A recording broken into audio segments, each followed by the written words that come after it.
Hello, Paul Pluta on the Paul Pluta channel, and today I'm doing a paid review. This is for Zia. So remember guys, like, subscribe and tell your friends about my channel. Man cannot live on Google ads alone, so I need paid reviews to keep me full-time on YouTube. Now here we go, we've got a paid review for Zia. Good evening Archie, always enjoy your honest opinions. Looking to add one of these watches this year and another next year. In your opinion, which one is the first and second choice among the following? He goes, these watches are, number one is a Jaeger-LeCoultre Master Control stainless steel automatic model. Now it's a bit more than that. I did a bit of research. It's actually a Master Geographic. It's a pretty cool watch. The next piece is a Seamaster 300 Omega coaxial. Then he's looking at a Rolex GMT Master 2. He's looking at the 116710LN, and then he's also looking at a Grand Seiko Snowflake SBGA 211. Money sent through PayPal. Okay, thank you so much there, Zia. Now, let's be honest, I would have liked a little bit of history as what is your existing collection? What pieces do you already have? Are we adding from scratch? How are we building this collection? But looking at these pieces here, I can tell you for a start, what I would be doing is there's one clear winner amongst these four. It's the Rolex GMT Master 2. That's where I'd be going. The 116710LN. Look, whether you get a Batman or you get the black model is irrelevant. Rolex will hold its own as far as resale value goes. I don't think you can go wrong with. I don't think you can really go wrong with a Rolex. That's my opinion. I would be saying to you, hey. I would really strongly be saying to you, hey, what are you trying to do? If you want to build a collection, you're starting from scratch, I'd be hitting the Rolex bug there. The most, I really do like, the monitor's playing up a bit. I really do like the Jaeger-LeCoultre. I think that is a great Master Geographic. That's a great model. It's a great watch. However, if you do need to sell it, it's going to be a bit of a bastard. They are a bit of a bastard there. Jaeger-LeCoultre, great brand to buy. I love the Reverso, love the Master Control. It's a piece of horology, but on the secondary market, if you need to get out of it, whoa, you're gonna take a bath. So my advice to you would be, if you're buying one, firstly, I'd get the Rolex the GMT Master 2. That is just such a, it's just such a icon, and Rolex is really, it's usable. You can just it's like I'm wearing my Explorer here. Just strap it on and wear the bloody thing. Wear it, enjoy it. So, in my opinion, they're the two leaders in this collection. These choices here would be the Rolex GMT Master 2, and then the Jaeger-LeCoultre Master Control Geographic. It's an amazing watch, absolutely beautiful piece. The Seamaster 300 coaxial doesn't really. Omega is going through a bad patch. There's a lot of discounting happening. They seem to have slumped in sales. So, and I mean, Omega, come on. The Jaeger-LeCoultre is really a special piece.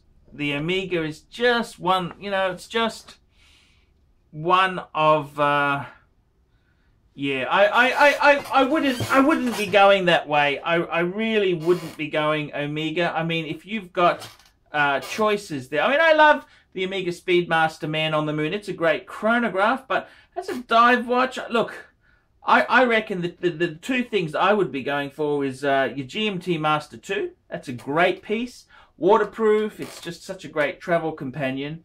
And a Jaeger-LeCoultre Master Control. That's haute horology, Patek quality at a Rolex price. So that's where I'd be going. The Omega, although the Omega is not terminal, don't go for the Omega when you got better choices there. And as for the Grand Seiko, the Snowflake, look, I've fallen in love with the Snowflake myself. Yes, yes, yes, I love that Snowflake. However, let's be honest there, it's going to be very, it's a Seiko. It's got no cachet, limited pool. I mean, you can add a Grand Seiko. If you've already got a substantial watch collection, sure, you can add a Grand Seiko. The Snowflake is a great model. Magnificent model. I love the Snowflake. However, if you are just starting out, I wouldn't be buying Grand Seiko. I'd be getting, get the Rolex GMT. Every man needs a Rolex. And get the Jaeger-LeCoultre Master Control Geographic. That's an amazing watch. That is just so cool. That's the 2 stars in that list there. The Seamaster, yeah, this doesn't really do a lot for me. I just don't feel a strongness to it.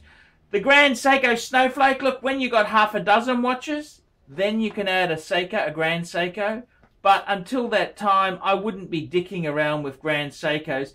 Grand Seikos have, you know, that they are a great, they're very hard to understand. Unless you're a Seiko purist, you wouldn't understand the different models in Seiko. And Grand Seiko is, in my opinion, they make some wonderful stuff, but it doesn't have any bloody cachet.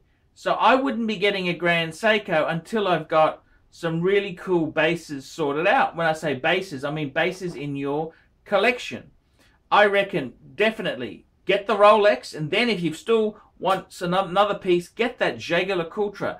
That gives you the best of both worlds. You've got a utilitarian workhorse, which is waterproof, and you've got a piece of haute horology, which has got complications.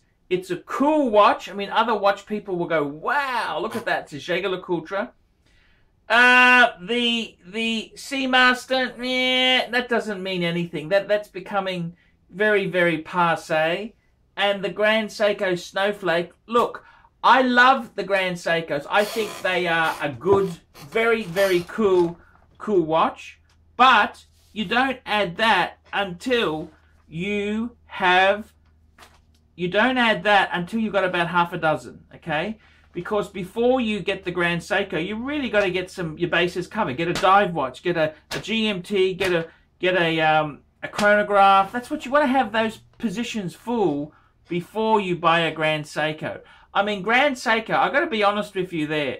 Seiko itself there, Grand Seiko, I mean, they're a great watch, but they are got there's no street credos at all.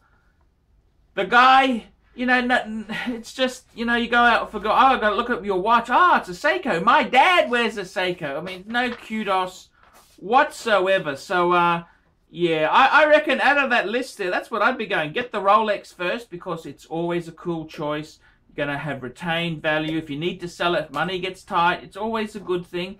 And secondly, get the Jaeger-LeCoultre. It's a classy, beautiful piece. The Omega, unless it's a Speedmaster Man on the Moon, stay away from it. And the Grand Seiko Snowflake, I love the Snowflake. I love the story behind it. I love the dial. It's an amazing thing, but you got to have half a dozen decent watches before you buy it. Otherwise, you're just being a dick. Okay, Grand Seiko, it's kind of one of these watches for purists. And yeah, I'm trying to be nice to you there. Got to build the foundation before you start buying the Grand Seikos. I'm Paul Pluta. This is the Paul Pluta channel, your premium spot for wristwatch reviews. Ask me any horological question and I will try and answer it. You ask me what you should buy, what you should sell, what you should keep. I will give you my best advice. Like, subscribe, tell your friends. Remember, these paid reviews, they keep me full-time on YouTube. I charge $20 US, or you can send a little bit more, it's up to you. and I try my best to give you a good review. I'll give you my opinion. I'll tell you what I think. And best of all, I'm the guru. I'm the pontiff in luxury watch reviews. Tell me what you guys think of that.